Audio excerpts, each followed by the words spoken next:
ইস, আমার যদি এরকম একটা গাড়ি থাকতো। থাক বোন, কাঁদিস না, আমি বিকালে যেখান থেকে পারি তোকে একটা গাড়ি কিনে দেবো। কেউ আছে? হ্যাঁ, কে? আমাকে একটা কাজ দিতে পারবেন? আমার না খুব টাকার প্রয়োজন। কাজ? কি কাজ করবে তুমি? আমার না খুব টাকার প্রয়োজন। ঠিক আছে, কিন্তু তুমি কি কাজ করতে পারবে? তুমি তো এখনো অনেক ছোট। কি কাজ করবে তুমি? আর কিসের জন্য তোমার কাজ দরকার? আমার একটি কাজ হলেই হলো।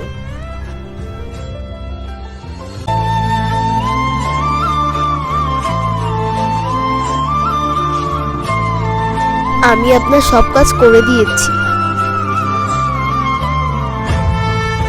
এই দেখ বোন, আমি টাকার বন্দোবস্ত করে ফেলেছি, এবার তোকে একটা গাড়ি কিনে দেব।